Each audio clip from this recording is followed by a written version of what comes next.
दोस्तों नमस्कार, ये है मार्गदर्शन फॉर सिविल सर्विसेज। मैं अनुराग चौधरी। दोस्तों आज की वीडियो में हम सॉल्व करेंगे उत्तर प्रदेश लोक सेवा आयोग द्वारा आयोजित किए जाने वाले आरओ परीक्षा यानी समीक्षाधिकारी सहायक समीक्षाधिकारी के लिए सामान्य अध्ययन के महत्वपूर्ण प्रश्नों का प्रैक्टिस सेट।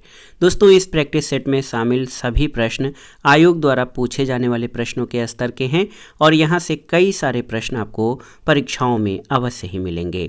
प्रश्नों को सॉल्व करते समय हम उनकी व्याख्या भी करते चलेंगे ताकि आप प्रश्नों को आसानी से समझ सकें और परीक्षाओं की दृष्टि से कुछ अन्य महत्वपूर्ण तथ्यों को भी तैयार कर सकें। तो आइए शुरू करते हैं आरओ परीक्षा के लिए सामान्य अध्ययन के महत्वपूर्ण प्रश्नों का प्रैक्टिस सेट। पहला प्रश्न है दोस्तों, निम्नलिखित में से कौन से कथन सही हैं। पहला कथन है कि गुरला मानधाता और नामचा बरवा पर्वत चोटियां भारत में स्थित नहीं हैं। बिल्कुल सही है। दूसरा है कामेट और त्रिशूल पर्वत शिखर भारत के उत्तराखंड राज्य में स्थित हैं। तो ये भी कथन आपका सही है। तो सही उत्तर ऑप्शन सी हो जाएगा। 1 और 2 दोनों सही हैं। दोस्तों गुरला मानधाता ये तिब्बत में और नामचा बरवा आप जान लीजिए ये अरुणाचल प्रदेश सीमा के निकट दक्षिणी पूर्वी तिब्बत यानी चीन में अवस्थित है। कामेट और त्रिशूल पर्वत शिखर उत्तराखंड में है। त्रिशूल पर्वत शिखर उत्तराखंड के बागेश्वर जिले में स्थित है। त्रिशूल पर्वत शिखर हिमालय पर्वत की 3 चोटियों का समूह है जिसकी सबसे ऊंची चोटी त्रिशूल वन की ऊंचाई 7120 मीटर है और एनसीईआरटी के अनुसार नामचा बरवा भारत में और गुरला मानधाता नेपाल में अवस्थित है। लेकिन आप जान लीजिए कि गुरला मानधाता जो है ये नेपाल की उत्तरी पश्चिमी सीमा के निकट तिब्बत में स्थित है और इसी तरह नामचा बरवा पर्वत चोटी अरुणाचल प्रदेश सीमा के निकट दक्षिणी पूर्वी तिब्बत यानी चीन में अवस्थित है। दोनों ही कथन आपके सही हैं। अगला प्रश्न है, निम्नलिखित में से कौन से कथन सही है। यहाँ पर कौन सा सही कथन है आपको बताना है। 4 कथन दिए गए हैं। देखिए, भारत में सबसे अधिक उपजाऊ काली मृदा है। दूसरा है कि भारत में सबसे बड़ा मृदा का वर्ग काली मृदा है। तीसरा कथन है कि गंगा के मैदानों की पुरानी करछारी मृदा बांगर कहलाती है। गाद का व्यास 0.06 मिलीमीटर से 2 मिलीमीटर के मध्य होता है।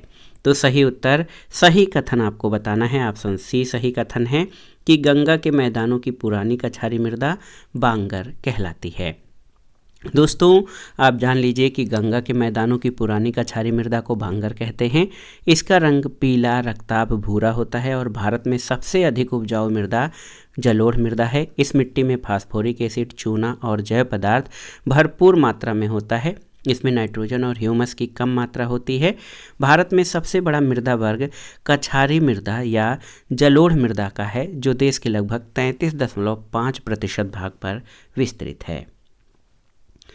अगला प्रश्न है, नीचे दिए गए कथनों पर विचार कीजिए और अधोलिखित कूट से सही उत्तर का चयन करिए।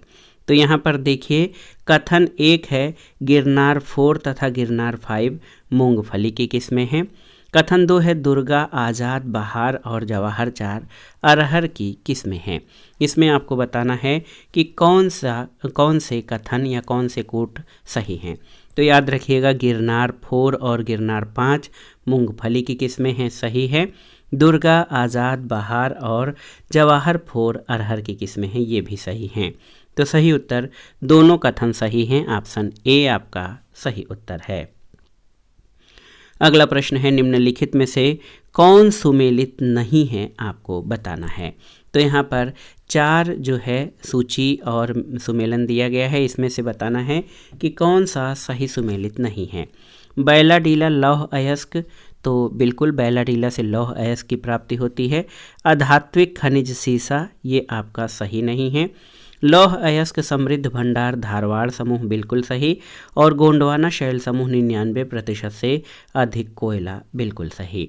तो यहाँ पर ऑप्शन बी जो है ये सही सुमेलित नहीं है क्योंकि सीसा, चांदी, मैग्नीज ये धात्विक खनिज हैं न कि अधात्विक खनिज। दोस्तों बैलाडीला छत्तीसगढ़ के दंतेवाड़ा जिला में लौह अयस्क की खान है।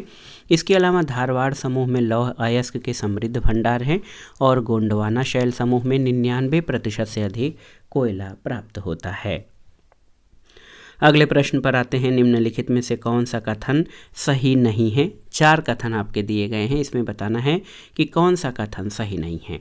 पहला कथन है कि सिंगरौली, रिहंद, टांडा, मेजा उत्तर प्रदेश की कोयला आधारित तापी परियोजनाएं हैं। सही है। कांटी, नबीनगर, बरौनी, कहलगांव बिहार की कोयला आधारित परियोजनाएं हैं। बिल्कुल सही है। दादरी औरैया उत्तर प्रदेश की गैस आधारित परियोजनाएं हैं। सही है। और देखिए कवास, झानोर, गंधार गुजरात की कोयला आधारित परियोजनाएं हैं, ये सही नहीं है। तो आप जान लीजिए कवास, झानोर, गंधार गुजरात की गैस आधारित विद्युत परियोजनाएं हैं। गैस आधारित अन्य परियोजनाओं में अंता राजस्थान में, फरीदाबाद हरियाणा में है। शेष कथन आपके सही हैं।